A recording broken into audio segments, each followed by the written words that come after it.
இயேசு கிறிஸ்துவின் நாமத்தினாலே கர்த்தாவை சொல்லும் அடியேன் கேட்கிற நிகழ்ச்சிக்கு நான் உங்களை மீண்டும் வரவேற்கிறேன். சேர்ந்து கர்த்தருடைய வார்த்தை நாம் தியானிப்போமாக. ஆவியானவர் தாமே என்னோடும் உங்களோடும் அவர் பேசுவாராக. ஆகவே தொடர்ந்து நாம் கர்த்தருடைய வார்த்தையை தியானிப்போம். நாம் கர்த்தருடைய புது செய்தியை நாம் ஆரம்பித்திருக்கிறோம். அதாவது ஆவியிலிருந்து மாம்சத்துக்கு செல்லும் ஆபத்தான ஒரு மாற்றம்.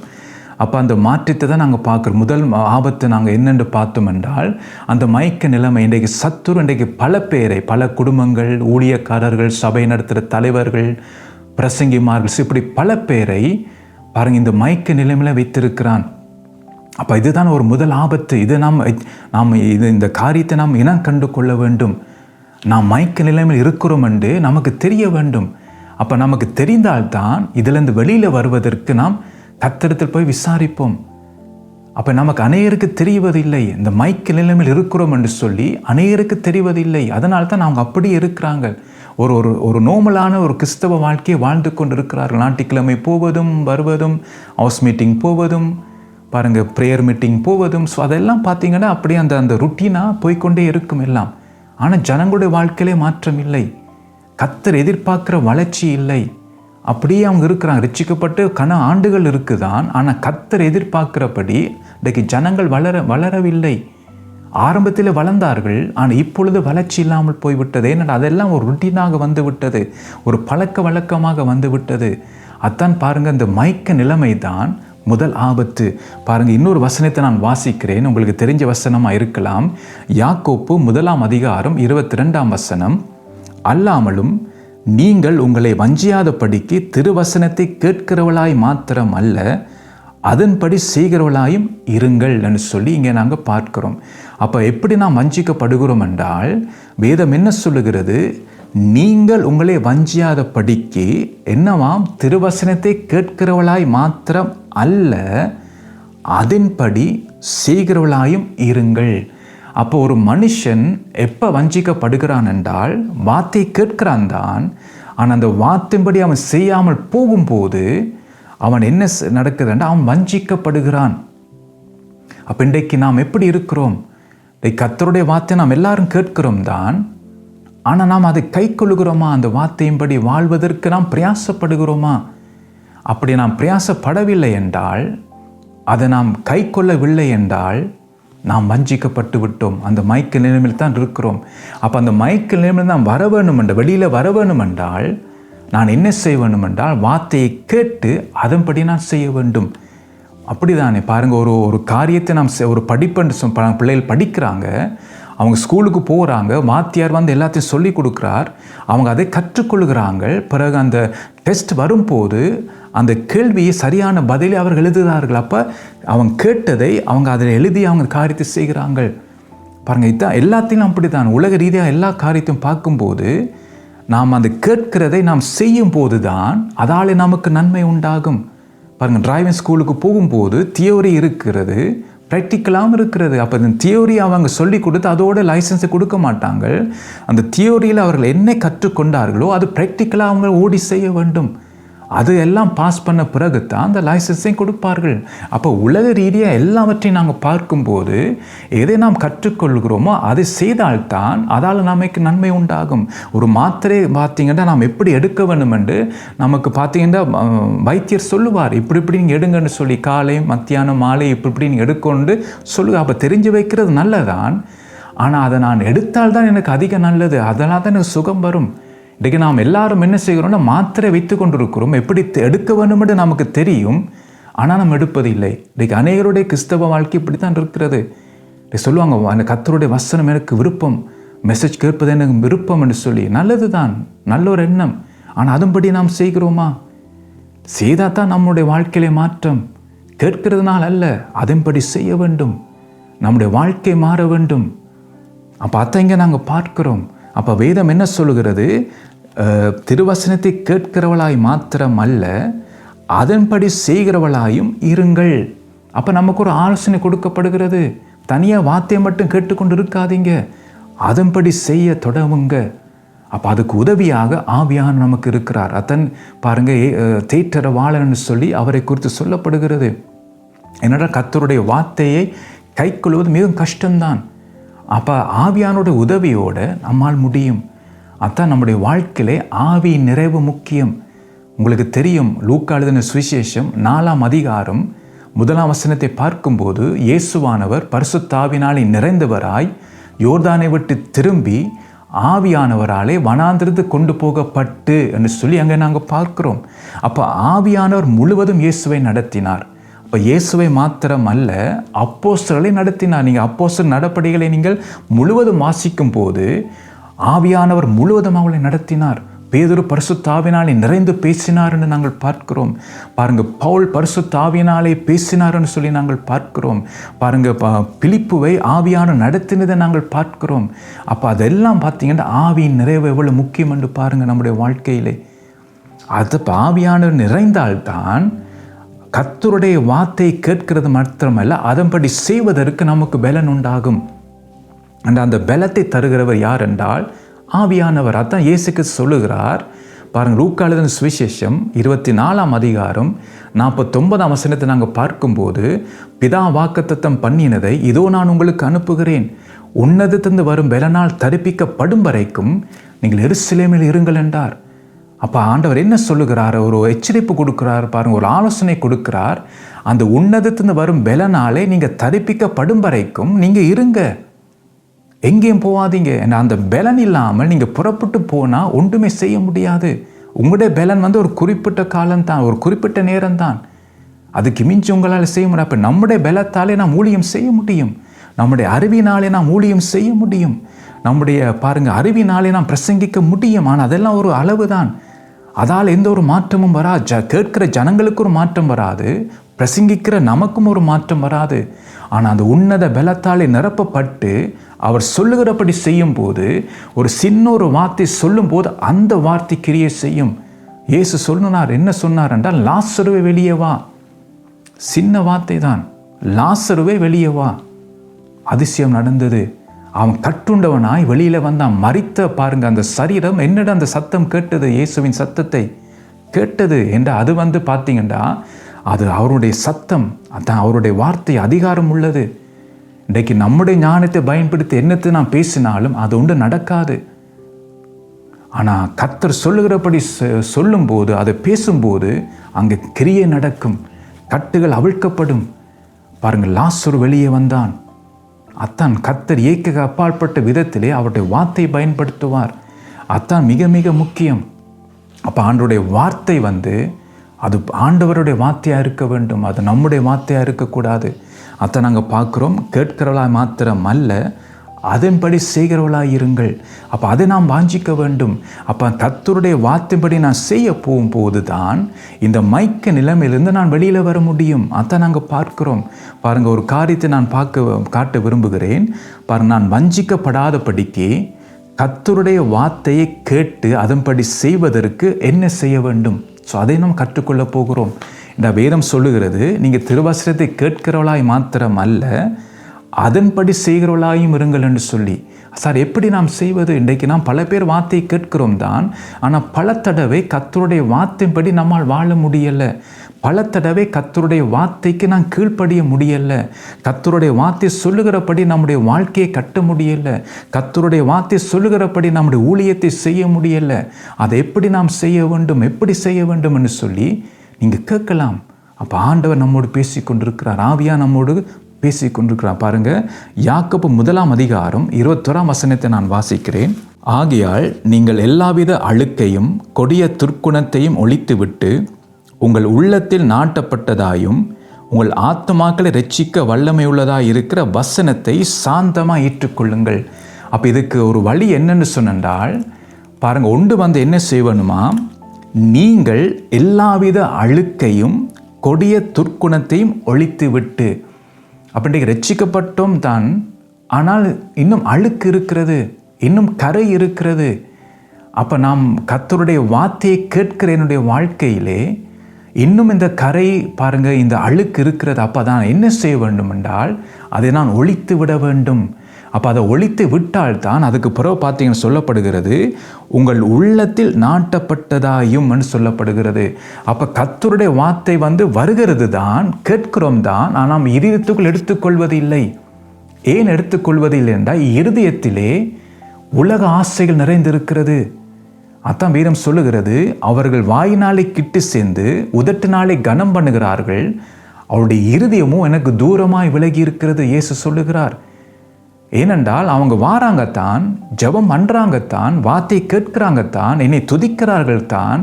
ஆனால் அதெல்லாம் பார்த்தீங்கன்னா வாயாலே தான் கிட்டி சேருகிறார்கள், உதட்டினாலே கனம் பண்ணுகிறார்கள். ஆனால் அவங்களுடைய இருதயம் தூரமாக, என்ற இருதயத்துக்குள் உலக ஆசை காரியங்கள் இருக்கிறது, உலக ஆசைச்சைகள் இருக்கிறது. கர்த்தருடைய வார்த்தை இங்கே வருவதற்கு இடமில்லை. ஏனென்றால் முழுவதும் இருதயம் முழுவதும் உலக காரியம் நிறைந்திருக்கிறது. அப்போ இதெல்லாம் ஒழித்து விட்டால்தான், அந்த மாம்ச காரியத்தை ஒழித்து விட்டால்தான் என்னுடைய இருதயம் பாருங்க, அந்த இடம் வெறுமையாகி கர்த்தருடைய வார்த்தை உள்ளுக்குள் வர முடியும்.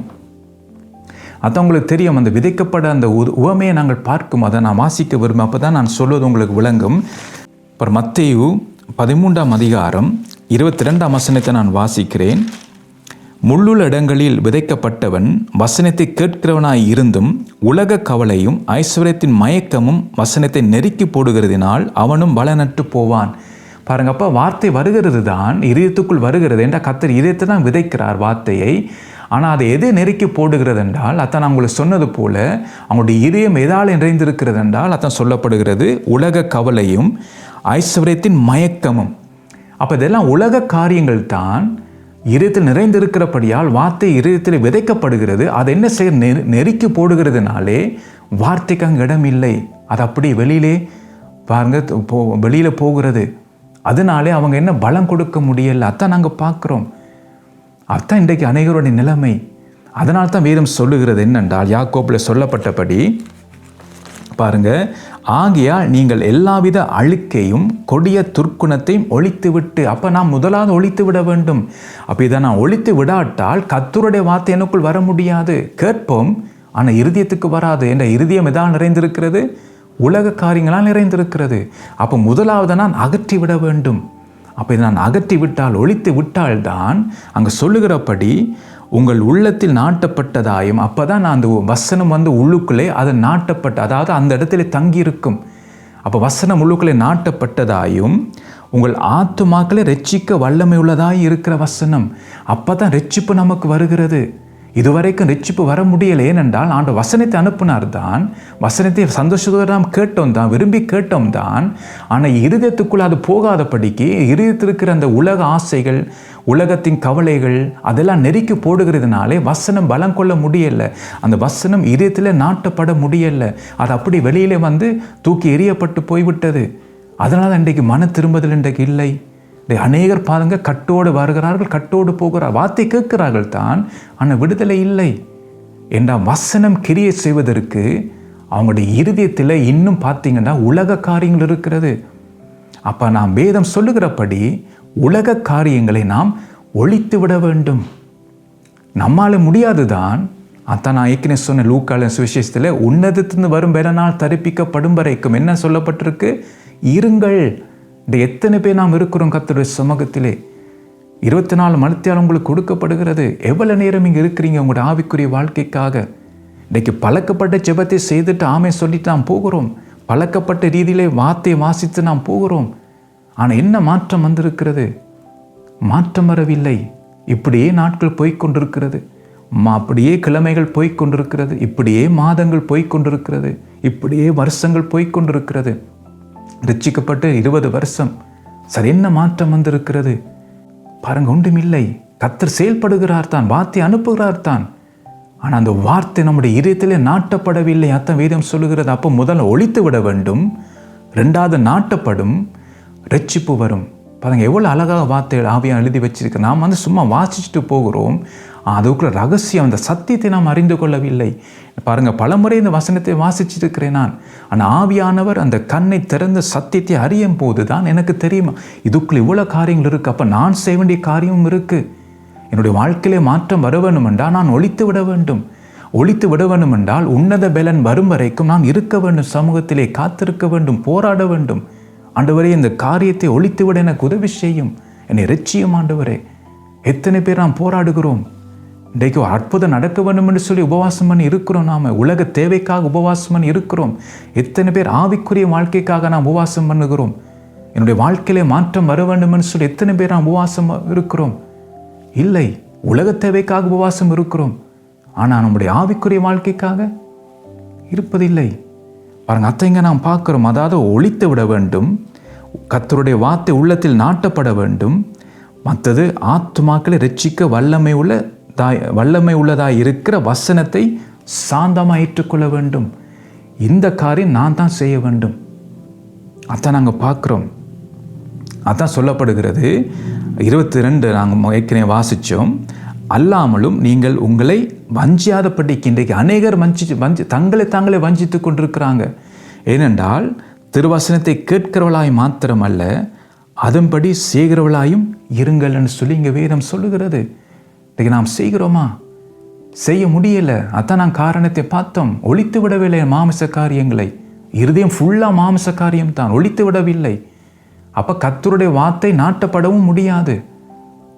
அப்போ அந்த வார்த்தை சொல்லுகிறபடி ஆத்துமாக்களை ரட்சிக்க வல்லமை உள்ளதா இருக்கிற வசனம். அப்போ என்னுடைய ஆத்மாவை ரட்சிக்க வேணுமென்றால் பணத்தின் வல்லமையினாலே முடியாது. என்னுடைய ஆத்மாவை ரட்சிக்க வேணுமென்றால் படிப்பின் வல்லமையினால முடியாது. என்னுடைய ஆத்மாவை ரட்சிக்க வல்லமை என்றால் பாருங்க, எனக்கு இருக்கிற அந்த அதிகாரம் அல்லது எனக்கு இருக்கிற அந்த உலக மகிமையினாலே அது முடியாது. எந்த வல்லமை என்றால் சொல்லப்படுகிறது வசனத்தின் வல்லமையாலே தான் முடியும்.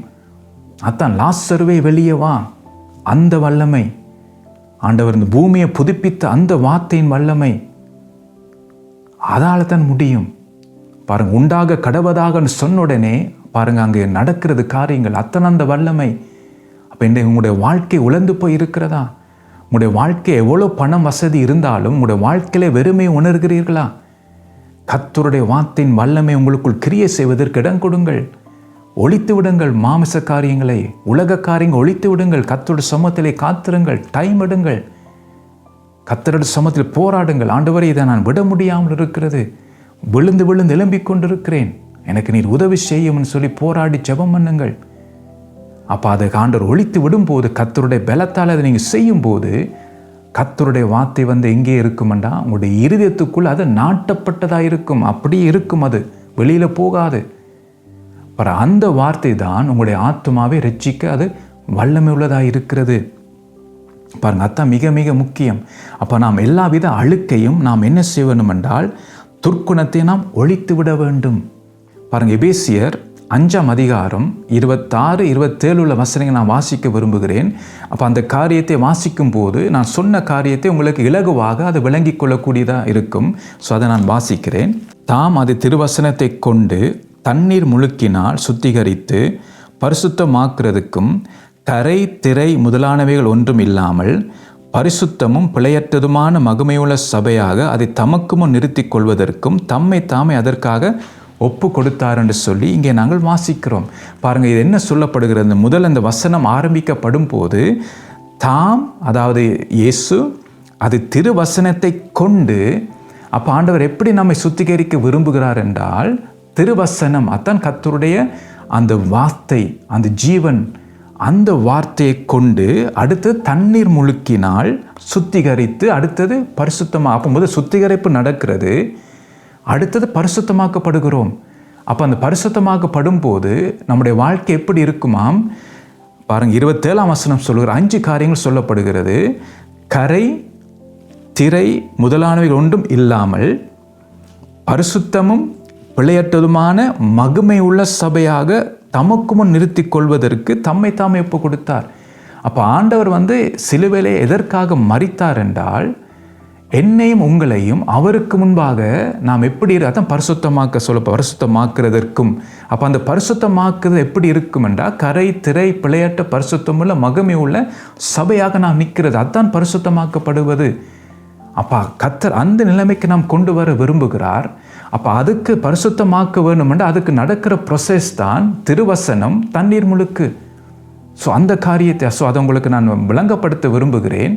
தண்ணீர் முழுக்கு பார்க்கும்போது பார்த்தீங்கன்னா அது 2 விதமாக ஒரு காரியத்தை நாம் கவனிக்க வேண்டும். ஸோ அதை வார்த்தை மூலமாக நான் காட்ட விரும்புகிறேன், நீங்கள் பிழையாக விளங்கி கொள்ளக்கூடாது. இதற்காக நீங்கள் யோவான் எழுதின சுவிசேஷம் 3ஆம் அதிகாரம் 3ஆம் வசனத்தை நான் வாசிக்கிறேன். இயேசு அவனுக்கு பிரதியுத்தரமாக, ஒருவன் மறுபடியும் பிறவாவிட்டால் தேவனுடைய ராஜ்யத்தை காண மாட்டான் என்று மெய்யாகவே மெய்யாகவே உனக்கு சொல்லுகிறேன் என்றார். அப்போ நான் தேவனுடைய ராஜ்யத்துக்கு நான் போக வேணும் என்றால் பரலோக திட்டத்தின்படி என்ன சொல்லப்படுகிறது? மறுபடியும் பிறவாவிட்டால். அப்போ அந்த பிறக்கிறதை குறித்து தான் நாங்கள் பார்க்க போகிறோம்.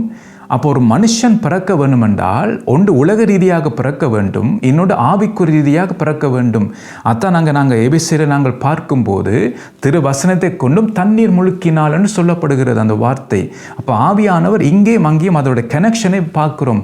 அப்போ இதை நான் இங்கே விளங்கிக் கொள்ளக்கூடிய விதமாக இதை உங்களுக்கு விளங்கப்படுத்தின ஆவியானவர் எனக்கு விளங்கப்படுத்தினதை உங்களுக்கு நான் விளங்கப்படுத்த நான் விரும்புகிறேன். இதில் என்ன சொல்ல பாருங்கள், அடுத்த காரியத்தை நாங்கள் பார்ப்போம். யோவானின் சுவிசேஷம் 3ஆம் அதிகாரம் 5-6 நான் வாசிக்கிறேன். இயேசு பிரதியுத்தரமாக, ஒருவன் ஜலத்தினாலும் ஆவியினாலும் பிறவாவிட்டால் தேவனுடைய ராஜ்யத்தில் பிரவேசிக்க மாட்டான் என்று மெய்யாகவே மெய்யாகவே உனக்கு சொல்லுகிறேன். மாமிசத்தினால் பிறப்பது மாமிசமாய் இருக்கும், ஆவியினால் பிறப்பது ஆவியாய் இருக்கும் என்று சொல்லி இங்கே ஆண்டவர் இயேசு கிறிஸ்து அவனை பார்த்து சொல்வதை நாங்கள் பார்க்கிறோம். பாருங்கள், அருமையான வார்த்தை. ஸோ இதை நான் உங்களுக்கு விளங்கப்படுத்த விரும்புகிறேன். பாருங்கள், இந்த மறுபடியும் பிறப்பதுன்னு சொன்னால் விளங்கப்படுத்துகிறார் என்னென்றால், ஒருவன் ஜலத்தினாலும் ஆவியினாலும். அப்போ அந்த மறுபடி பிறப்பதுன்னு சொன்னால் ஒரு மனுஷன் பிறக்க வேண்டும் என்றால் 2 விதமாக பிறக்க வேண்டும். ஒன்று சரீர ரீதியாகவும் பிறக்க வேண்டும், இன்னொன்று பார்த்தீங்க ஆவிக்குறி ரீதியிலாகவும் பிறக்கப்பட வேண்டும். அதான் நீங்கள் அவர் சொல்லுகிறார். பாருங்கள், ஒருவன் ஜலத்தினாலும். அப்போ ஜலம் 2 விதமாக நாங்கள் பார்க்க முடியும். ஒன்று மனுஷ ரீதியாக ஒரு மனுஷன் பிறப்பதற்கு ஜலம் முக்கியம். அதை நான் விளங்கப்படுத்துகிறேன்.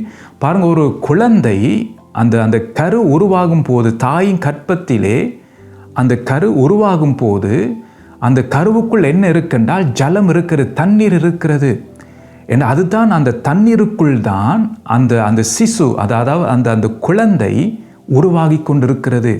பாருங்கள், சில நேரம் பார்த்தீங்கன்னா அந்த தண்ணீர் அந்த கற்பப்பைக்குள் இல்லை, ஏதோ ஒரு காரணத்தினாலே அந்த கற்பப்பைக்குள் அந்த தண்ணீர் இல்லாமல் போகும்போது அந்த குழந்தை காய்ந்து மரித்து போய்விடும். அதனால தான் என்ன செய்வாங்க, வைத்தியர்கள் அந்த ஆப்ரேஷன் பண்ணி அந்த குழந்தை வெளியில் எடுப்பார்கள். ஏனென்றால் தண்ணீர் இல்லாட்டால் அந்த குழந்தை உயிர் வாழ முடியாது, அந்த குழந்தை மரித்த நிலைமைக்குள் வந்துவிடும். அதை இங்கே நாங்கள் பார்க்கிறோம். அப்போ உலக ரீதியாக ஒரு மனுஷன் பிறக்க வேண்டுமென்றால் ஜலம் தேவை. ஜலம் இல்லாட்டால் ஒரு குழந்தை உயிர் வாழ முடியாது. அதான் இங்கே ஆண்டவர் சொல்லுகிறார், ஜலத்தினாலும். அப்போ ஆவிக்குரிய மனுஷன் பிறக்க வேண்டும் என்றால் பாருங்கள், அவன் ஆவியினாலே பிறக்கப்பட வேண்டும். அதற்கு அடையாளமாகத்தான் அவன் ஞானஸ்தானம் எடுக்கிறான். அது ஒரு அடையாளம். இப்போ ஞானஸ்தானம் எடுக்கிற என்ன அடையாளம் என்றால், கிறிஸ்துவோடு நான் அடக்கம் பண்ணப்பட்டு அவரோடு ஒரு புது ஜீவன் உள்ளவனாய் நான் எழுந்திருக்கிறேன். அப்போ இனி நான் அல்ல, இனி கிறிஸ்து எனக்குள் வாசம் பண்ணுகிறார். அதான் அடையாளம். அப்போ அவன் எப்படியாம் ஆவியானவராலே அவன் நடத்தப்படுவான். அப்போ ஆவியானவர் முழுவதும் அவனை நடத்துவார். இதுவரைக்கும் மாம்சம் அவனை நடத்தினது, இதுவரைக்கும் இச்சை அவனை நடத்தினது, கண்களின் இச்சையினாலே நடத்தப்பட்டான். ஜீவனத்தின் பெருமை அவனுக்குள் இருந்தது. ஆனால் ஞானஸ்தானம் பாருங்கள், தண்ணீரில் மூழ்கி அவன் ஞானஸ்தானம் எடுக்கும் போது, அதான் அடையாளமாக ஞானஸ்தானம் எடுக்கிறோம்.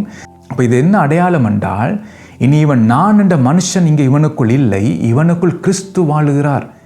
அப்போ அவரோடு அடக்கம் பண்ணப்பட்டு அவரோடு அவன் எழுந்திருக்கிறான். அதை நான் வாசிக்க விரும்புகிறேன். அப்போ தான் நீங்கள் அதை விளங்கிக் கொள்வீர்கள். பாருங்கள், ரோமர் 6ஆம் அதிகாரம் 3-6 உள்ள வசனங்கள்.